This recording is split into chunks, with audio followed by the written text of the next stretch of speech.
बिस्मिल्लाहिर्रहमानिर्रहीम अस्सलाम वालेकुम। आज की इस वीडियो में हम एक्सरसाइज 9.4 कंप्लीट सॉल्व करेंगे और यह जी 9th क्लास मैथमेटिक्स की book national book foundation. Start करने से पहले एक दो बातें कि आपको डिस्क्रिप्शन में टाइम कोड दिया होगा।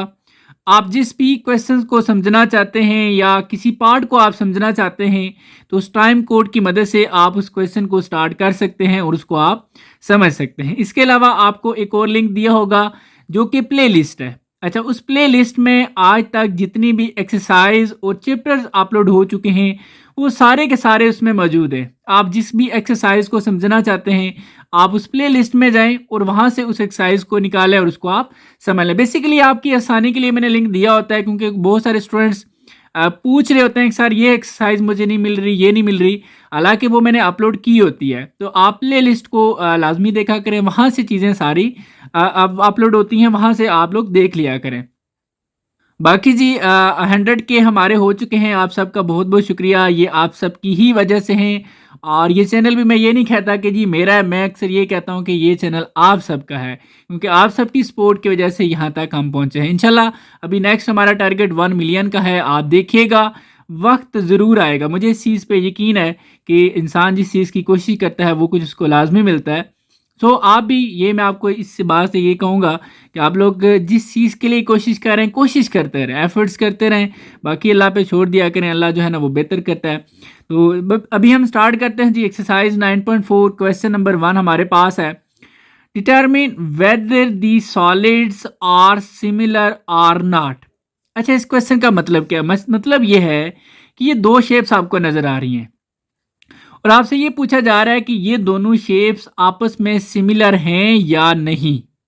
तो ऐसा कौन सा मेथड है, कौन सा फार्मूला है जिसकी मदद से आप ये चेक कर सकते हैं कि ये दोनों आपस में सिमिलर हैं या नहीं। अच्छा, उस मेथड से पहले एक और चीज़ बता दूं कि ऐसी कोई अगर दो शेप्स अगर दोनों सेम हो, ठीक है, शेप सेम हो, साइज डिफरेंट हो सकता है, जैसा कि आप देख रहे हैं ये साइज में छोटी है और ये साइज में बड़ी है, लेकिन अगर इनकी शेप सेम है तो फिर वो शेप्स हम कह सकते हैं कि वो आपस में सिमिलर है। और हमारे पास प्रॉपर चेक करने का ये एक मेथड है, ये आपने 9.12 वगैरह में भी देखा है कि if ratio of corresponding sides, ठीक है, corresponding sides are equal then two shapes are similar. मैं आपको ये प्रॉपर यहाँ पर सॉल्व करके भी बताता हूँ ताकि आपको प्रॉपर समझ आ जाए। तो जी हम इसमें सिंपल सी क्या काम करेंगे कि करस्पॉन्डिंग साइड्स की रेशियो निकालेंगे।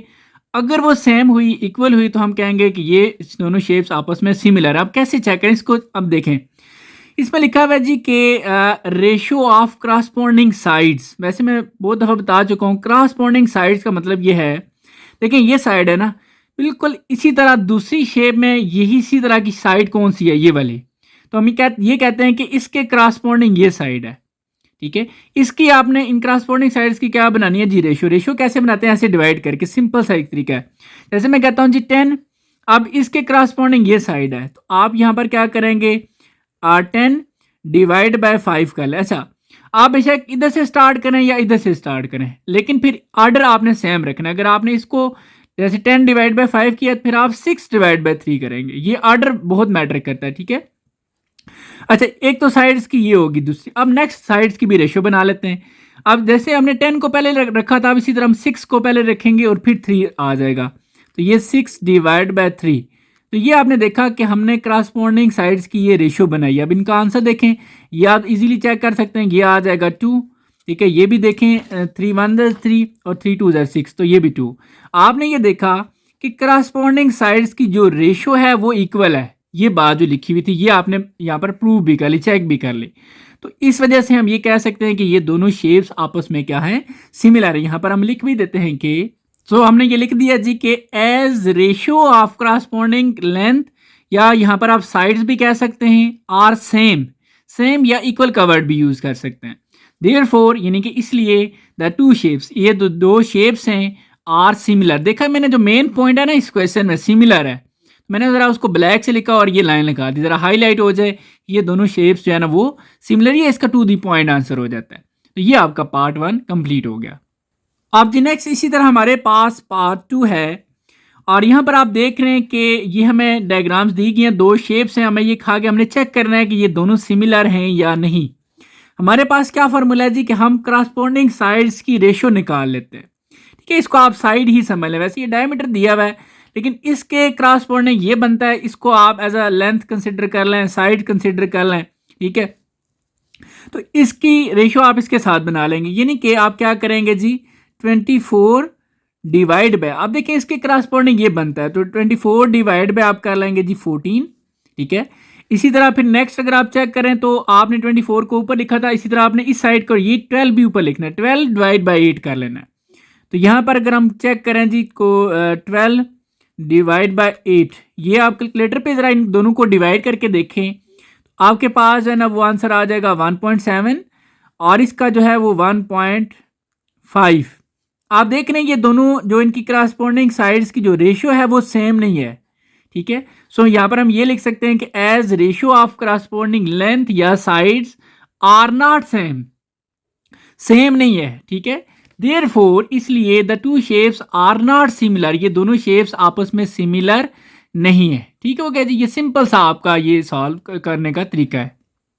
अब जो नेक्स्ट हमारे पास इसका पार्ट 3 है, ये आप देख रहे हैं, इसमें ये दो शेप्स हमें दी गई, हमने चेक करना है कि ये दोनों आपस में सिमिलर हैं या नहीं। सिंपल सा देखें, जब आपको दो ऐसे दी जाए जी शेप्स, आपको ये कहा जाए कि आप चेक करके बताएं ये सिमिलर हैं या नहीं, और आपको साइड्स भी दी हुई हैं, आपने क्या करना है जी करस्पॉन्डिंग साइड्स की रेशियो बनानी है, और अगर वो इक्वल हो तो शेप सिमिलर होंगे, अदरवाइज नहीं।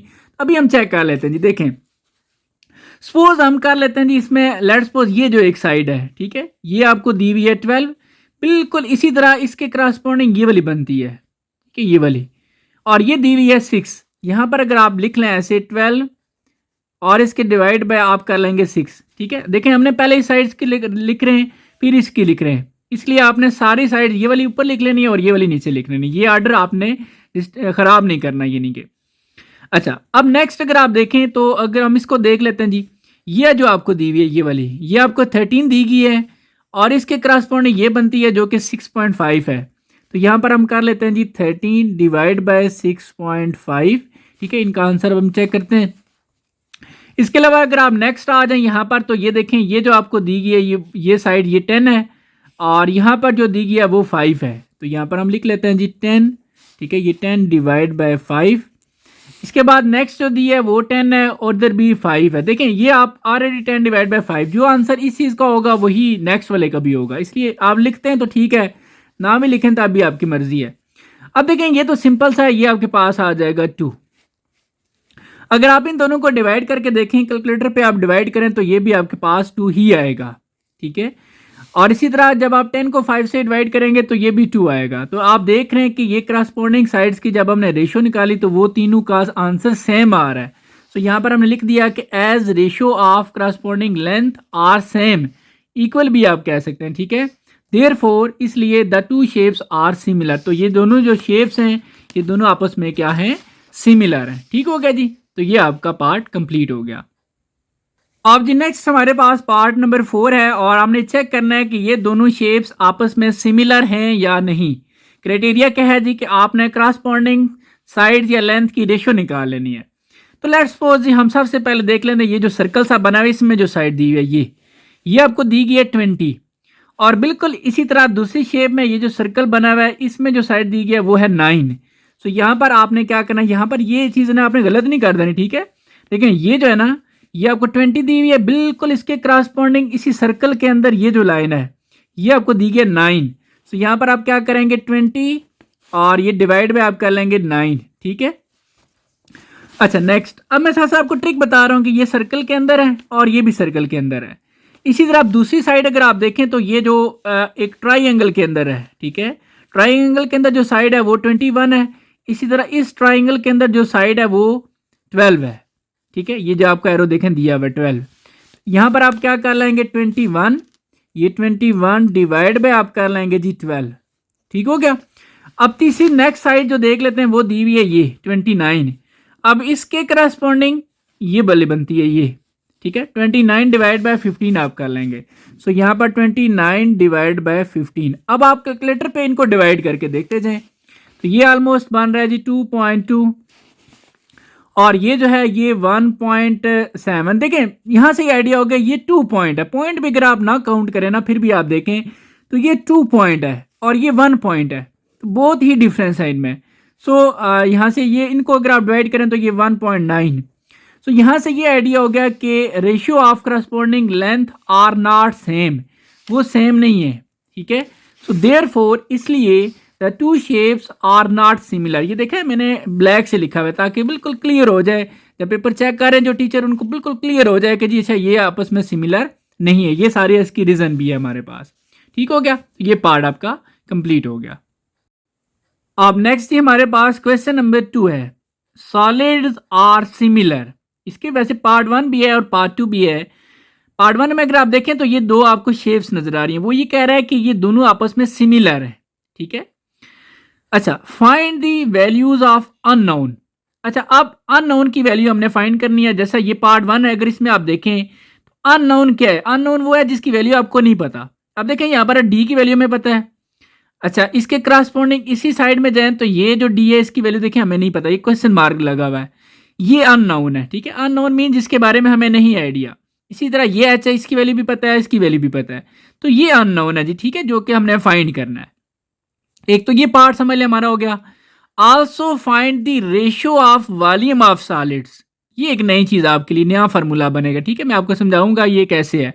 उसी तरह ही है, बस थोड़ा सा उसमें चेंजिंग करनी है। तो पहले हम ये देख लेते हैं जी कि अननोन कैसे फाइंड करना है। देखिए इसमें हमें ये कहा गया कि सॉलिड यानी कि ये दोनों शेप्स आपस में सिमिलर हैं, तो ये मैंने लिख लिया, ठीक है। पहले क्योंकि हमारा टारगेट अननोन है, फिर वॉल्यूम वाला, रेशियो ऑफ वॉल्यूम। अननोन के लिए आपने क्या करना है कि एज गिवन, जैसा कि हमें गिवन है कि सिमिलर हैं, बोथ शेप्स आर सिमिलर। अच्छा, ये आपको याद है कि जब दोनों शेप्स सिमिलर होती हैं तो उसका मतलब ये होता है कि ratio of corresponding length are same, उनकी जो करस्पॉन्डिंग लेंथ है वो सेम होगी, ठीक है, उनकी रेशियो।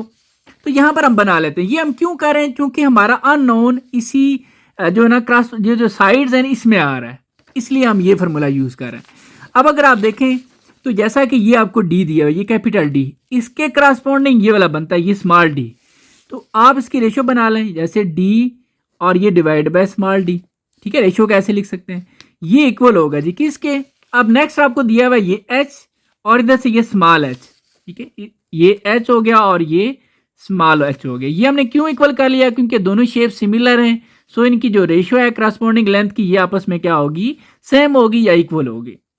अच्छा, अब इसमें क्या है कि डी की वैल्यू देखिए हमें दी हुई है, डी हमारे पास है जी 100, यहाँ पर हम लिख लेते हैं 100, और ये जो स्मॉल डी है, स्मॉल डी देखिए हमने फाइंड करना है, क्वेश्चन मार्क लगा हुआ है, इसको आप इसी तरह लिख दें, small d is equal to h की वैल्यू आपको दी हुई है जी 25 और स्मॉल एच की दी हुई है 5। सो यहाँ पर आप लिख लें 25 और ये डिवाइड बाय 5।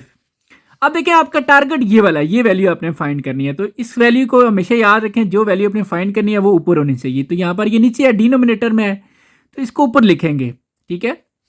इसको वहाँ पर आप शिफ्ट करें, तो अगर आप इसको उधर शिफ्ट करते हैं तो पहले तो ये देख लें 100 है ना, ठीक है, 100 के साथ ये जो इधर डिवाइड हो रहा है ये इधर जाके है क्या हो जाएगा, मल्टीप्लाई, और ये जो इधर ऊपर है ये समझ लें इधर नीचे आ जाएगा, 25 हो जाएगा ऐसे, ठीक है, और ये डी इधर शिफ्ट हो गया। आप ऐसे समझ आ जाए ठीक है, नहीं तो आप ऐसे क्रॉस मल्टीप्लाई भी कर सकते हैं। देखें 500 से मल्टीप्लाई होगा और ये जो 25 है ये जो ऊपर है ये इधर नीचे आ जाएगा। इन सिंपल वर्ड, जब ये वैल्यू दूसरी तरफ जाएगी तो ये 5 ऊपर लिखा जाएगा और 25 नीचे लिखा जाएगा, और डी तो इस तरफ ये आ गया। अब आप सिंपली 100 को मल्टीप्लाई करें 5 से, जो भी आंसर आता है उसको आप 25 से डिवाइड कर लें, तो ये आपके पास आ जाएगा 20, ठीक हो गया जी। यूनिट देख लें, डायमीटर का यूनिट यहाँ पर क्या दिया हुआ था, मीटर, तो आप दूसरी इसके साथ भी आप लिख लें मीटर, ठीक है जी। तो ये आपका डी फाइंड हो गया, ऐसे लिखें तब भी ठीक है, ऐसे लिख दें, यानी कि d is equal to 20 metre. ये हम क्यों लिखते हैं, इसमें कोई प्रॉपर लॉजिक नहीं है, ठीक है, जस्ट इसलिए जो वैल्यू हम फाइंड कर रहे होते हैं हम कोशिश करते हैं उसको लेफ्ट साइड पर लिखें, उसका आंसर राइट साइड पर लिखें, बस ये इसका जस्ट लिखने में फ़र्क है, बाकी कोई इसमें डिफरेंस नहीं है, ऐसे लिखा रहे तब भी ठीक है, ठीक हो गया जी। अच्छा, बुक में मैंने देखा जी कि मिस्टेक है, वहाँ पे सेंटीमीटर लिखा हुआ है, जबकि यहाँ पर आपके यूनिट मीटर ही होगा, क्योंकि जो हमें वैल्यूज़ दी जाती हैं हम उनको देखते हैं, इन सब में आपको मीटर दिया हुआ है, इसलिए हम इसके साथ मीटर ही लिखेंगे, ठीक हो गया जी। अब नेक्स्ट हमारा टारगेट है जी, देखें इसमें लिखा गया था find the ratios of volume of solids, ये ज़रा नया फार्मूला है, इसको आपने फार्मूला को भी समझना है। फार्मूला है क्या, देखें आपने ये चीज़ पढ़ी हुई है कि वॉल्यूम की जब रेशो बनाते हैं V1 डिवाइड बाई V2, ठीक है, इज इक्वल टू, ठीक है, आपने एरियाज का भी पढ़ा होगा, ठीक है, A1 डिवाइड बाई A2 और करस्पॉन्डिंग लेंथ या साइड्स की रेशो, जैसे मैं यहाँ पर लिखता हूँ L1 डिवाइड बाई L2।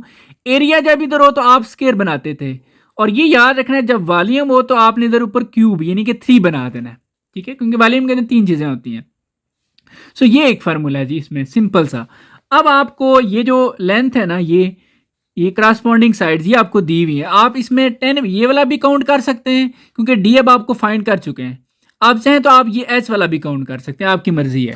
सो यहाँ पर हम ये कर लेते हैं कि जी L1 हम सपोज कर लेते हैं इसको, और L2 हम सपोज कर लेते हैं क्योंकि इसके करस्पॉन्डिंग ये है, तो इसको समझ लेते हैं। सो हमारा यहाँ पर L1 हो गया जी 25 और L2 हमारा हो गया जी 5, ठीक है। बेशक यहाँ पर लिख लें L1 हमने कहा है एच को और L2 हमने कहा है स्मॉल वाले एच को, और इसके ऊपर आप बना देंगे ऐसे क्यूब। हमें ये याद रखें जी, हम जो भी रेशो जब हमने प्रोवाइड करनी है वॉल्यूम की, तो हम कोशिश करते हैं उसकी सिंपलेस्ट फॉर्म हो। अब इसका तरीका ये है कि आप 25 का क्यूब ले लें, इधर से 5 का क्यूब ले लें, तब भी ठीक है, अदरवाइज इधर से ही सिंपल कर लें तो भी ठीक है। जैसे मैं इधर से सिंपल कर रहा हूँ, 5 1 5 और 5 5 25। अब मेरे लिए 5 का क्यूब लेना और 1 का क्यूब लेना ज़रा आसान हो जाएगा। सो 5 का क्यूब का मतलब क्या है जी, ऐसे 5 की पावर 3 का मतलब है 5 मल्टीप्लाई 5 मल्टीप्लाई 5।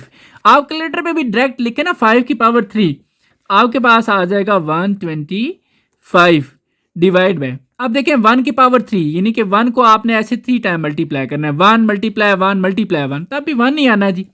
सो ये आपका V1 डिवाइड बाई V2। कोशिश करें रेशो को, आप जब भी आपको ये कहा जाए कि रेशो ऑफ वॉल्यूम, तो आप इसको ऐसे ना लिखें, आप अपना आंसर जो है वो ऐसे प्रॉपर रेशो की फॉर्म में लिख लें। ये तो हम अपनी आसानी के लिए ऐसे डिवाइड में लिखते हैं। So V1 ratio V2 is equal to, इसी तरह ये 125 रेशो आ जाएगा 1, तो ये आपका आंसर आ जाएगा। ठीक हो गया जी। अब जी नेक्स्ट हमारा इसी क्वेश्चन नंबर 2 का पार्ट 2 है, इसको हम सॉल्व करेंगे। क्वेश्चन दोबारा पढ़ लेते हैं। देखिए इसमें कहा गया है कि सॉलिड्स आर सिमिलर, मतलब ये जो दो शेप्स दी हुई हैं ये बिल्कुल सिमिलर है। टारगेट आपके पास दो टारगेट है जी। Number 1, find the values of unknown. मैं वैसे बता चुका हूँ लेकिन दोबारा से बता रहा हूँ, अब अननोन की वैल्यू आपने फाइंड करनी है। अब इस पार्ट के अंदर अननोन आप देख रहे हैं, जैसा कि आप पहले देखें तो ये सी है, ठीक है, यहाँ पर आपको सी की वैल्यू नहीं पता, इसमें देखें एच की वैल्यू नहीं पता, बी की वैल्यू नहीं पता, ये तो चले हमें नाउन है पता है। ये 3 टारगेट ऐसे हैं जी, 3 वैल्यूज ऐसी हैं जो कि हमें नहीं पता, ये हमने फाइंड करनी है। इसके अलावा also find the ratios of volume of solids. इसके बाद फिर हमारा ये टारगेट है। पहले तो मैं आपको ये समझा देता हूँ फिर मैं इस पे आऊँगा। तो देखें जी बड़ा आसान है, ये मैंने लिख दिया पहले फॉर अननोन, क्योंकि हमारा टारगेट ये बाद में है इसलिए हम पहले इसको सॉल्व करें फॉर अननोन।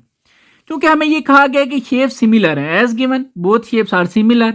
जब शेप सिमिलर होती हैं तो उनकी ratio of corresponding length are same, तो करस्पॉन्डिंग लेंथ की जो रेशो होती है वो सेम होती है। हम बना लेते हैं जी रेशो। जैसे कि आप देख रहे हैं ये जो सी है इसके करस्पॉन्डिंग ये बनती है 13, तो यहाँ पर मैं ये करूँगा कि सी डिवाइड बाय कर लूँगा जी 13, इसको इक्वल कर लेना। नेक्स्ट अब कोई और साइड्स की रेशो बनाते हैं। अब इसके बाद हम ये देख लेते हैं 7.5। देखिए 7.5 है, इसके करस्पॉन्डिंग ये है 5। आप बेशक कोई और करना चाहें तब भी आपकी मर्जी है, ये लाजमी नहीं है सी पहले लिखें फिर लिखें, आपकी मर्जी है। तो 7.5 इसके करस्पॉन्डिंग ये 5 बनता है, तो मैंने 7.5 डिवाइड बाय 5 कर लेता हूँ जी। सो ये मैंने कर लिया जी 7.5 और ये डिवाइड बाय 5 हो गया। अब नेक्स्ट इक्वल और भी हैं हमारे पास चूंकि साइड्स। अब इसके बाद चूंकि अगर हम ये लिखना चाहें बी, तो बी के जो करस्पॉन्डिंग इधर है ना वो हमें नहीं बताएगी, इसलिए इसको आप छोड़ दें। अब इस पर आ जाएं, एच के करस्पॉन्डिंग बनती है जी 6, तो एच डिवाइड बाय 6। मैंने ऑर्डर क्या रखा जी, पहले मैं इसको लिख रहा हूँ फिर मैं उसको लिख रहा हूँ। एच डिवाइड बाय मैं 6 कर लेता हूँ, तो ये हमारा एच डिवाइड बाय 6 ठीक हो गया जी। बी के लिए हम यहाँ पर एक और टेक्निक यूज करेंगे, पहले हम इसको देख लेते हैं। अब इसमें अननोन हमारे पास यहाँ पर मैं बेशक लिख भी देता हूँ, अननोन हमारे पास जो है वो एक जो है ना वो सी है, ठीक है, ये हमने फाइंड करना है। सी के अलावा अगर आप देखें तो बी है और एच है, ठीक है, तो यहाँ पर एच हो गया और नेक्स्ट हमारे पास बी हो गया। ये 3 अननोन है जी।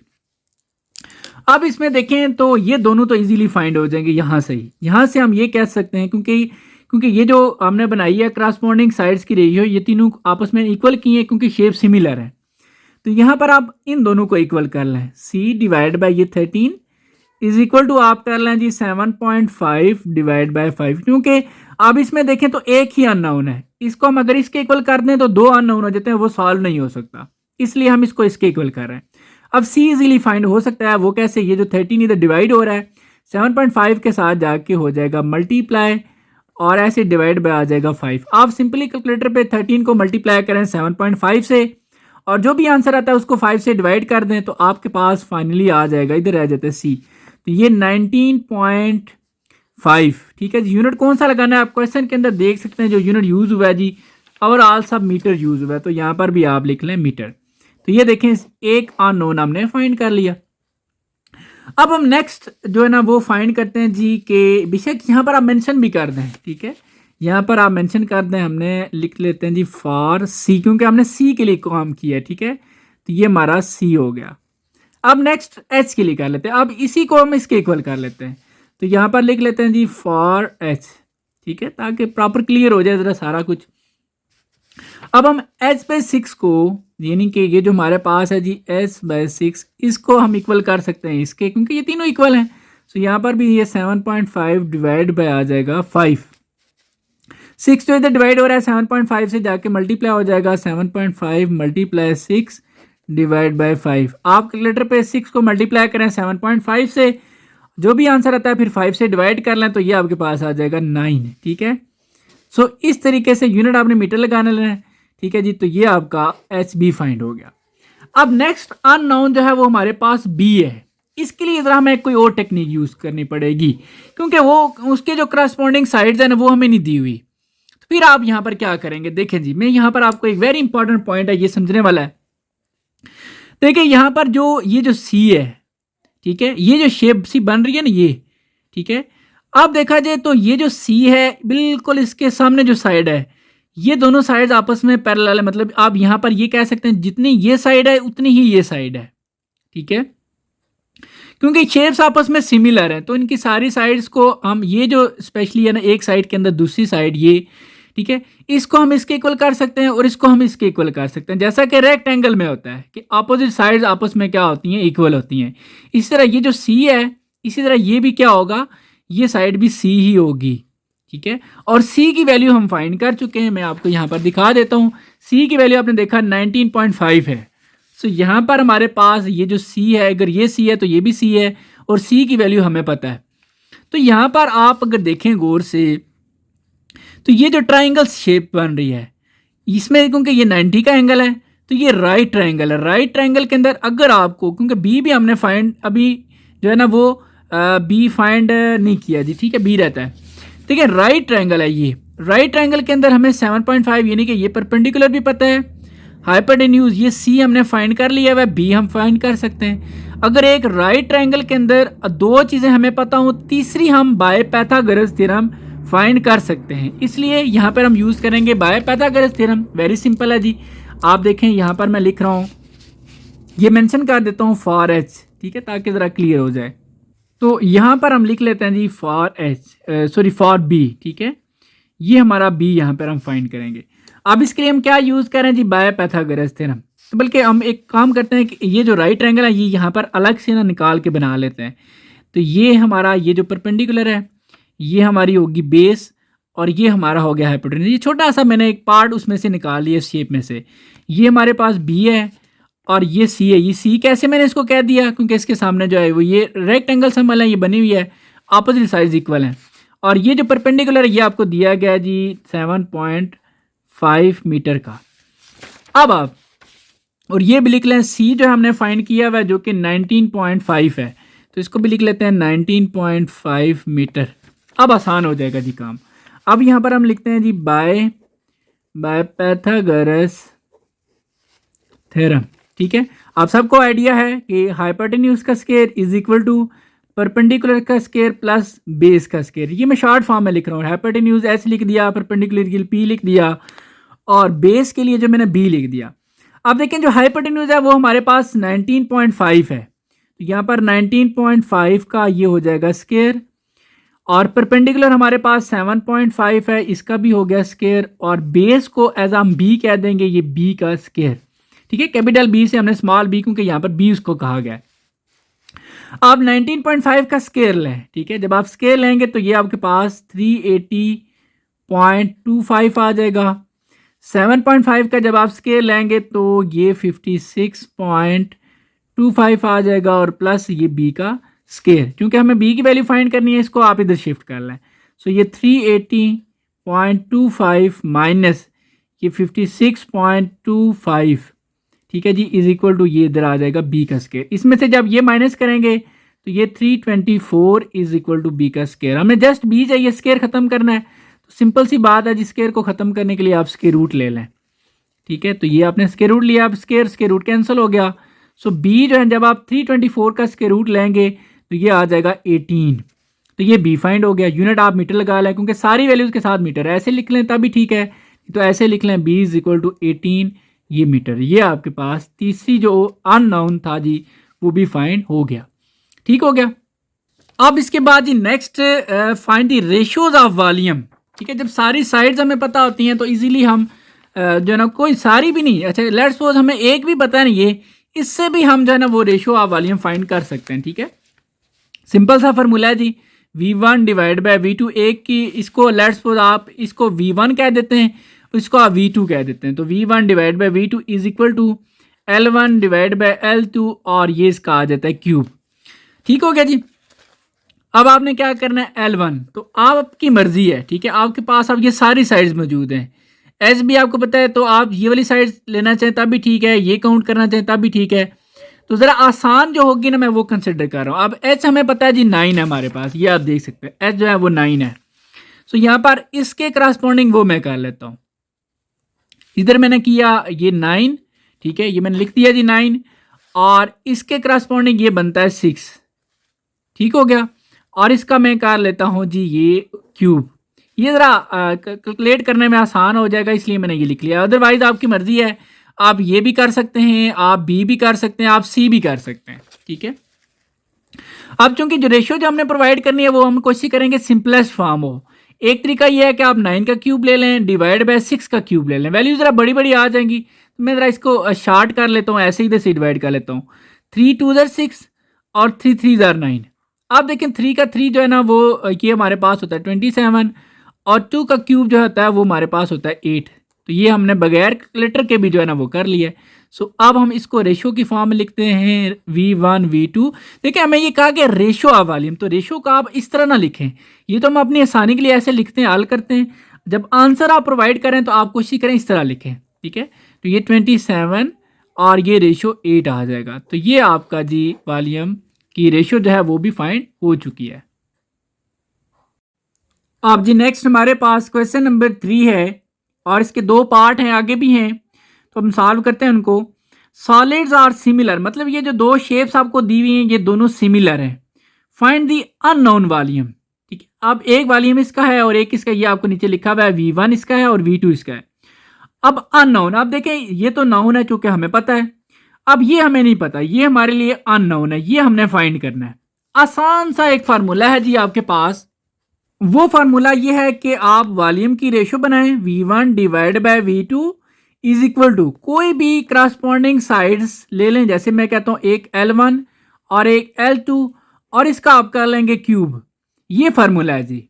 ठीक है, जैसे आप एरिया का लिखते थे ना, इसी तरह वॉल्यूम का भी है, सिर्फ यहाँ पर एरिया हो तो हम यहाँ पर स्केयर लिखते हैं, और वॉल्यूम हो तो यहाँ पर हम क्यूब बना लेते हैं। ये एक सिंपल सा फार्मूला है। ठीक, अब इसकी मदद से हम इजीली फाइंड कर सकते हैं।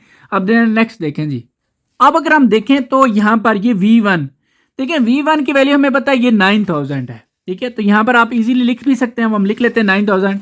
फिर इसी तरह डिवाइड बाय V2 हमें नहीं पता, हम V2 इसी तरह लिख देंगे। फिर L1 बाय L2, अब ये जरा समझने वाली बात है, देखें आपको ये साइड भी दी हुई है, इसके करस्पॉन्डिंग ये बनती है, इसी तरह ये साइड भी है, इसके करस्पॉन्डिंग ये बनती है, और ये सेम है सारे। 21 डिवाइड बाय 7 करेंगे तो नेक्स्ट भी 21/7 ही बनता है। आपकी मर्जी है, आप कुछ भी यहाँ से कंसिडर कर सकते हैं। तो यहाँ पर हम लिख लेते हैं जी, तो ये मैंने लिख लिया जी। ठीक है, मैं आपको दोबारा से बता देता हूँ। ठीक है, V1 की वैल्यू ये दी हुई थी 9000, ठीक है, और V2 हमने फाइंड करना है, ये इसी तरह लिख दिया। फिर next L1 by L2, L1 मैंने इसको कंसिडर कर लिया और L2 इसको कंसिडर कर लिया, 21 डिवाइड बाय 7 किया और इसका ये आ गया क्यूब। अब हम इसको सॉल्व कर लेते हैं। अब इसको सॉल्व करना कोई मसला नहीं है। देखें जी, अब आपकी मर्जी है, आप जैसे 21 का क्यूब ले लें और डिवाइड बाय 7 का क्यूब ले लें तो वैल्यू ज़रा बड़ी हो जाएंगी, इसलिए हम यहाँ पर कैलकुलेशन कर लेते हैं। 7 1 7 7 3 21 होता है, ठीक है। अब ज़रा आसान हो जाएगा। अब 3 का क्यूब आपके पास होता है जी 27 और 1 का क्यूब आपके पास होता है 1 और इधर आ जाएगा जी 9000 डिवाइड बाय V2। हमने V2 की वैल्यू फाइंड करनी है, इसको इधर शिफ्ट कर लेते हैं और इन दोनों को इधर शिफ्ट कर लेते हैं। तो देखें 1 जो इधर डिवाइड हो रहा है 9000 के साथ जाके मल्टीप्लाई हो जाएगा, तो ये 9000 मल्टीप्लाई 1 और डिवाइड बाय ये वैल्यू इधर आ जाएगी और ये उधर शिफ्ट हो जाएगा, ठीक है। तो ये V2 इधर शिफ्ट हो गया और 27 इधर आ गया, ठीक हो गया जी। इन सिंपल वर्ड्स, जब ये वैल्यू दूसरी तरफ जाएगी तो 1 ऊपर लिखा जाएगा और 27 नीचे लिखा जाएगा और ये इधर आ गया V2।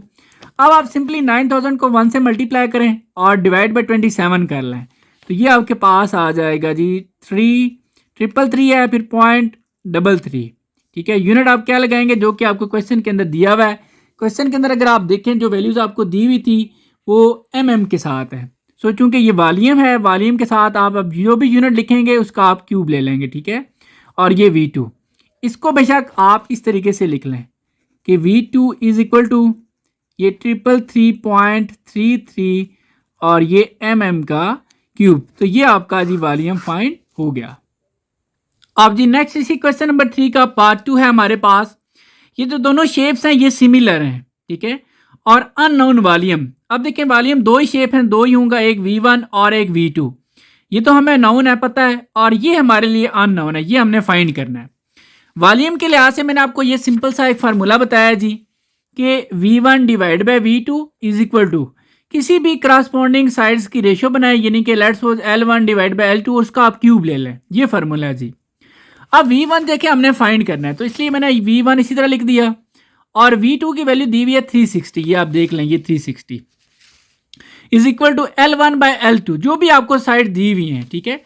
तो अब ये साइड मैं इसको साइड ही समझ लेता हूँ, बेशक आप रेडियस समझ लें, कुछ भी कह दें, मैंने इसको L1 और बाय L2 कह दिया हुआ है। सो क्योंकि V1 को हमने ऊपर लिखा हुआ है इसलिए 10 डिवाइड बाय आप 12 कर लेंगे। सो ये 10 डिवाइड बाय 12 क्योंकि इसके करस्पॉन्डिंग ये बनता है, तो ये 10 डिवाइड बाय 12 हो गया। इसको आगे हम सॉल्व कर लेते हैं। अब इसको सॉल्व करने के मुख्तलिफ तरीके हैं, आपकी मर्जी है। जैसे आप 10 का क्यूब ले सकते हैं, 12 का क्यूब ले सकते हैं, वैल्यू ज़रा बड़ी हो जाएंगी तो मैं ये करता हूँ क्योंकि ये दोनों आपस में सॉल्व हो सकते हैं, इसलिए मैं इनको ही सॉल्व कर लेता हूँ। अब देखें 2 का टेबल दोनों पे जा रहा है, 2 6 12 और 2 5 10। अब 5 का क्यूब ज़रा आसान हो जाएगा, 5 का क्यूब होता है जी 125 और इधर से 6 का क्यूब, ठीक है, ये कैलकुलेटर पे आप करें 6 क्यूब, ये आपके पास आ जाएगा 216, ठीक है। और ये V1 डिवाइड बाय 360, आपको V1 की वैल्यू चाहिए, ये जो 360 इधर डिवाइड हो रहा है 125 के साथ जाके मल्टीप्लाई हो जाएगा।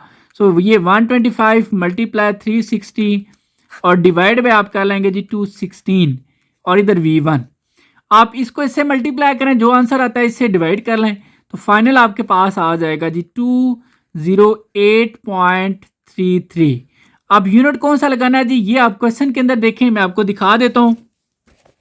देखिए जो आपको वॉल्यूम दिया गया ये आप चेक कर सकते हैं, तो ये वॉल्यूम जो आपको दिया हुआ है ये फीट का क्यूब दिया हुआ है, इसलिए आप जो है ना यहाँ पर इसके साथ लिख लेंगे फीट, ठीक है, और इसका आ जाएगा ऐसे क्यूब। सो ये आपका वॉल्यूम जो है वो फाइंड हो गया। अब जी नेक्स्ट हमारे पास पार्ट 3 है और इसमें जो अननोन है वो ये वाला वॉल्यूम है, अननोन वॉल्यूम V1 हमने फाइंड करना है। देखिए जी मैं आपको सिंपल सा फार्मूला बता चुका हूँ, अगर आपको वॉल्यूम है और करस्पॉन्डिंग साइड्स भी हैं तो आपके पास ये एक सिंपल सा फार्मूला है जी, V1 डिवाइड बाय V2 ये इक्वल होता है किसी भी करस्पॉन्डिंग साइड्स की ऐसे रेशो और इसका क्यूब। अब सिंपल V1 आपने फाइंड करना है तो V1 को इसी तरह लिख दें और V2 आपको दिया हुआ है 460, तो यहाँ पर हम लिख लेते हैं जी 460 is equal to L1 divide by L2। तो V1 क्योंकि हमने ऊपर लिखा था इसलिए V1 वाली साइड में ये 6 है, 6 के करस्पॉन्डिंग बनता है जी 15। सो 6 डिवाइड बाय आप कर लेंगे जी 15, ठीक है, और इसका आप कर लेंगे ऐसे क्यूब। अब आपने इसको जस्ट सॉल्व करना है, आपकी मर्जी है, यहाँ पर आप 6 का क्यूब लें, 15 का क्यूब लें, वैल्यू ज़रा बड़ी होंगी, लेकिन बेहतर यह है कि आप इनको पहले सॉल्व कर लें। अब देखें 3 2 ज़र 6 और 3 5 ज़र 15। अब 2 का क्यूब आपके पास आ जाएगा 8 और 5 का क्यूब आ जाएगा 125 और ये V1 डिवाइड बाय 460, ये जो 460 डिवाइड हो रहा है 8 के साथ जाके मल्टीप्लाई हो जाएगा। सो ये 8 मल्टीप्लाई 460 डिवाइड बाय 125। अब आपने क्या करना है, यहाँ पे V1 रह गया, इन दोनों को मल्टीप्लाई करना है, जो आंसर आता है इससे डिवाइड कर लेना है, तो ये आपके पास 29.44 आ जाएगा। वॉल्यूम है, अब यूनिट क्वेश्चन के अंदर देख लें सेंटीमीटर यूज़ हुआ था, सेंटीमीटर का क्यूब कर लेंगे क्योंकि वॉल्यूम है ना, तो आप इसका लिखेंगे सेंटीमीटर और इसके साथ लिख लेंगे क्यूब, तो ये वॉल्यूम जो है वो फाइंड हो गया। अब जी नेक्स्ट इसी क्वेश्चन का पार्ट 4 है हमारे पास, और ये कहा गया ये दोनों शेप्स आपस में सिमिलर हैं, ठीक है, अननोन वॉल्यूम, ठीक है, ये वॉल्यूम तो हमें पता है, ये हमने फाइंड करना है। सिंपल सा एक हमारे पास इसका भी फार्मूला है जी, ये कि V1 डिवाइड बाय V2 करेंगे, यानी कि वॉल्यूम की ratio is equal to corresponding length की रेशो और उनका क्यूब, ठीक हो गया जी। अब V1 देखिए हमें पता है, V1 हमें पता है जी 288 है, V2 हमने फाइंड करना है, ये बेशक आप देख लें, V1 हमें पता है और V2 हमने फाइंड करना है। और L1 बाय L2 जो भी करस्पॉन्डिंग साइड्स दी हुई हैं, क्योंकि V1 को हमने ऊपर लिखा हुआ है इसलिए 12 को ऊपर लिखेंगे और 9 को नीचे लिख लेंगे, इसके करस्पॉन्डिंग ये है। सो यहाँ पर आपने ये देखा 12 डिवाइड बाई ये 9 हो गया। अब मैं आपको बार बार बता रहा हूँ कि आपकी मर्जी, आप 12 का क्यूब ले लें, 9 का क्यूब ले लें, ठीक है, क्योंकि 12 का क्यूब वैल्यू ज़रा बड़ी आ जाएंगी। मैं यहाँ पर क्या कर रहा हूँ, इसको सिंपल कर रहा हूँ क्योंकि दोनों पे जो है ना वो 3 का टेबल जा रहा है, 3 4 12 3 3 9। अब जो है ना वो 4 का क्यूब 64 और 3 का क्यूब 27। अब V2 हमने फाइंड करना है, इसको मैं इधर शिफ्ट करता हूँ, ये सारी वैल्यू इधर शिफ्ट करता हूँ। ये सारी कैसे शिफ्ट होगी, लेकिन 27 288 के साथ जाके, क्योंकि इधर डिवाइड हो रहा है, इधर आके मल्टीप्लाई होगा और ये ऊपर वाला इधर आके नीचे आ जाएगा और ये V2 इधर चला गया। सो अब आपने इन दोनों को मल्टीप्लाई करना है, फिर 64 से डिवाइड करना है, तो ये 121.5, क्योंकि वॉल्यूम का जो हमें वैल्यू दी हुई है देखें उसमें मीटर क्यूब लिखा हुआ है, इसलिए यहाँ पर भी हम क्या करेंगे जी, उसके साथ मीटर क्यूब लिख लेंगे और इसको आप बेशक ऐसे लिख लें, तो ये आपका आंसर आ गया जी। ओके, अब नेक्स्ट हमारे पास क्वेश्चन नंबर 4 है, find the ratio of scale factor of the following pair of similar solid. लेकिन जी क्वेश्चन को स्टार्ट करने से पहले हम ये समझ लेते हैं कि ये स्केल फैक्टर क्या होता है, फिर हम क्वेश्चन को दोबारा से देखते हैं। तो स्केल फैक्टर कोई मुश्किल चीज़ नहीं है, आसान है। देखें आपने ये पढ़ा है कि आप जब दो फिगर सिमिलर होती हैं तो उनकी करस्पॉन्डिंग साइड्स की आप रेशो बनाते हैं, जैसे कि आप यहाँ पर बनाएंगे जी L1, इसके करस्पॉन्डिंग ये बनती है L2, तो ये जो रेशो है इसी को कहते हैं स्केल फैक्टर, ठीक है जी। करस्पॉन्डिंग साइड्स की रेशो जिसको हम अमूमन K लिख देते हैं, इसको क्या कहते हैं जी, स्केल फैक्टर, ठीक हो गया। ये कोई इतना मतलब मुश्किल बात नहीं है। जब भी ये कहा जाए कि स्केल फैक्टर, तो आप ये सपोज कर लें कि कोई सी दो करस्पॉन्डिंग साइड्स की रेशो की बात हो रही है, ठीक हो गया जी। अब हम आते हैं क्वेश्चन पे। अब क्वेश्चन के अंदर हमें ये कहा गया कि find the ratio of scale factors, basically हमने स्केल फैक्टर फाइंड करना है of the following pair of similar solid. ये दो हमें सॉलिड दिए, थोड़ा सा क्वेश्चन के अंदर समझ लें एक मिस्टेक भी है, लेकिन कोई मसला नहीं। लेकिन जब बात हुई है स्केल फैक्टर की, तो मैंने अभी आपको बताया कि स्केल फैक्टर से मुराद करस्पॉन्डिंग साइड्स की रेशो।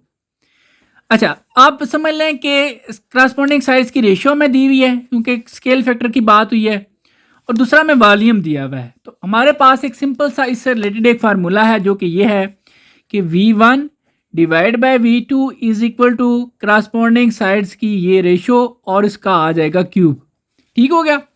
अच्छा, अगर हम ये रेशो फाइंड कर लेते हैं तो समझ लें कि हमने स्केल वेक्टर फाइंड कर लिया, क्योंकि ये जो L1 बाय L2 है ये K के इक्वल है और यही स्केल फैक्टर है। ये अगर हम फाइंड कर लेते हैं तो समझ लें हमने स्केल वेक्टर ही फाइंड कर लिया। अब V1 हमें चूंकि पता है, इसको हम सपोज V1 कह देते हैं और इसको हम V2 कह देते हैं।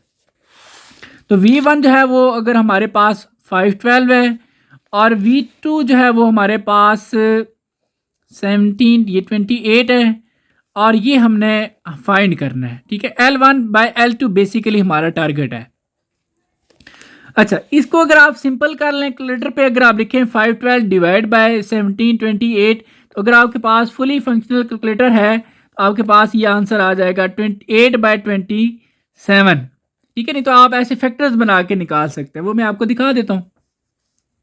और ये L1/L2 और ये इसका क्यूब। बेसिकली आपकी बुक में यहाँ तक ही इसको आंसर बना दिया गया है। इसको अगर आप इधर लिख लें L1/L2 और इसका क्यूब और ये 8/27। ठीक है, लेकिन मैं आगे भी सॉल्व करूँगा। बुक में वैसे ये लिखा हुआ है, इन्होंने क्यूब को हटाया नहीं है। ठीक है, बस इसी को कह दिया कि ये स्केल फैक्टर है और ये आंसर लिख दिया है। L1 का वैसे क्यूब फिर बनता है और रेशो L2 का क्यूब इज इक्वल टू ये 8/27। तो ये बेसिकली आपकी बुक में आंसर दिया हुआ है, लेकिन हम चूंकि इसके ऊपर क्यूब भी है, इसको मजीद सिंपल भी करेंगे। तो सिंपल करके हम देखें तो इसमें हमारे पास हम क्यूब है ना, तो क्यूब खत्म करने का तरीका है कि आप क्यूब रूट ले लें। ठीक है, यहाँ पर आप लिखें टेकिंग क्यूब रूट। ठीक है, इस तरह का आपके पास आपके लेटर में साइन होता है, क्यूब बना होता है, इसके रूट और यहाँ पर 3 लिखा होता है। ठीक है, ऑन बोथ साइड। तो जब आप इधर क्यूब रूट लेंगे L1/L2 और इसका ये आ जाएगा जी क्यूब और ये क्यूब रूट। ठीक है, यहाँ पर ऊपर छोटा सा 3 लिख देना है और इसी तरह यहाँ पर 8/27 और यहाँ पर 3। अब ये तो कैंसिल हो जाएगा, यहाँ पर आ जाएगा ये आपके पास L1/L2। 8 का जो क्यूब रूट होता है वो होता है जी 2 और 27 का होता है 3। ठीक है, तो ये आपके पास बेसिकली जो इसका आंसर बनता है L1/L2 इज इक्वल टू 2/3।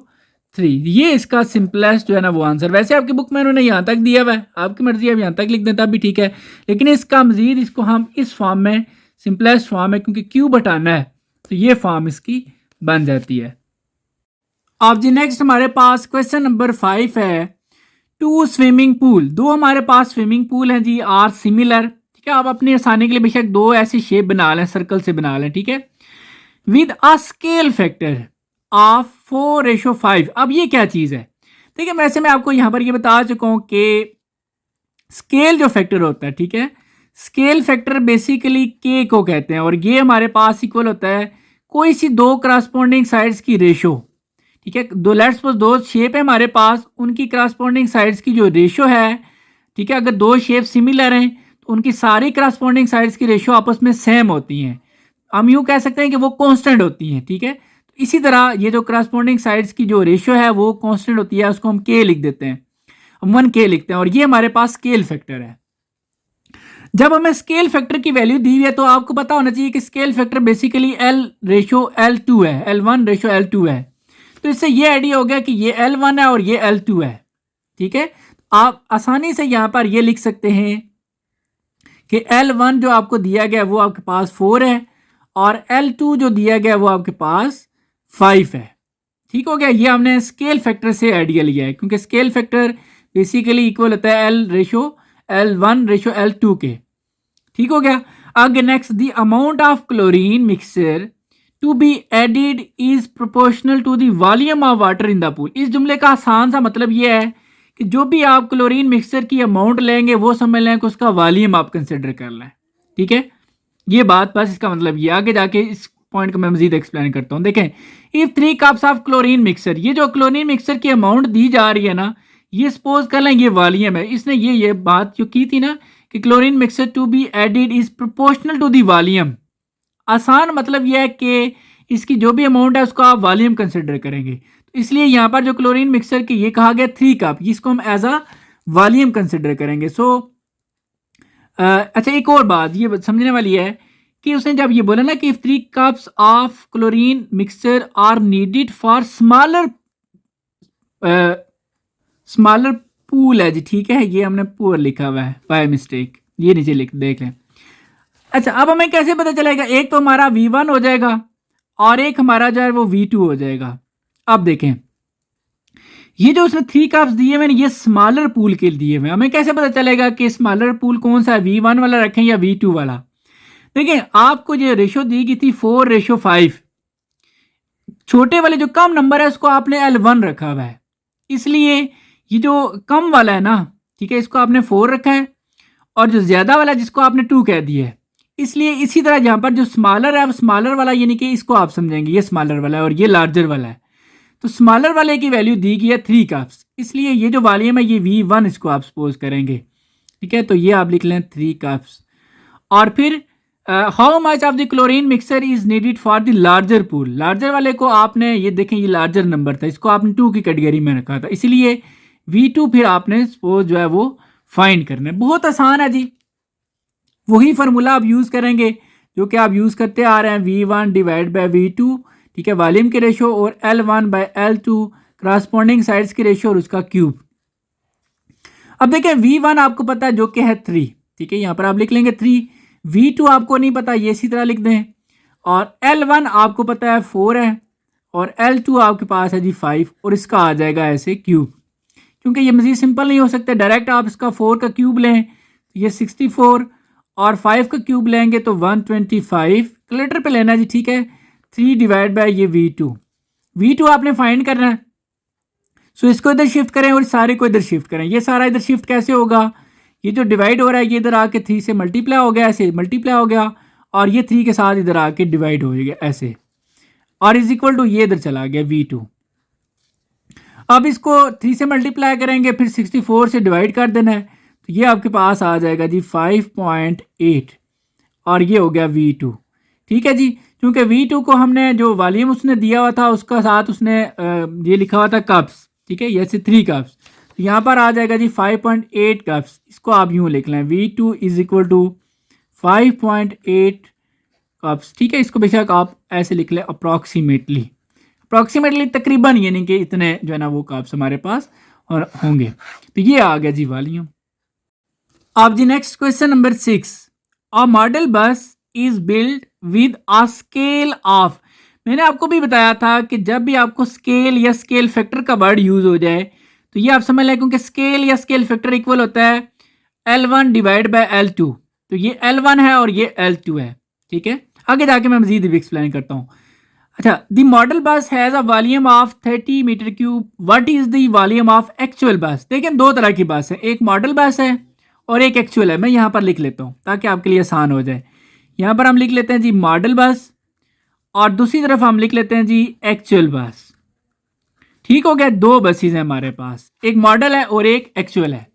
अब आपको ये कह रहा है कि ये जो मॉडल बस है बिल्ड की गया विद अ स्केल।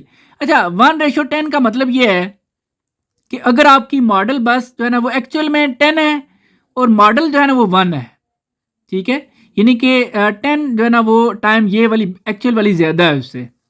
तो यहाँ पर हम सपोज कर लेते हैं मॉडल बस को हम 1 की कैटेगरी में रख लेते हैं, ठीक है। सो L1 ये हो गया हमारा 1, ठीक है, और L2 जो है वो एक्चुअल बस की कैटेगरी में आ जाएगा, L2 इज इक्वल टू 10। क्योंकि ये मैंने आपको बताया था कि जो स्केल हमारे पास है वो होता है L1 बाय L2 के इक्वल। सो इसके अकॉर्डिंग हम इसको L1 कह सकते हैं और इसको L2 कह सकते हैं, ठीक है।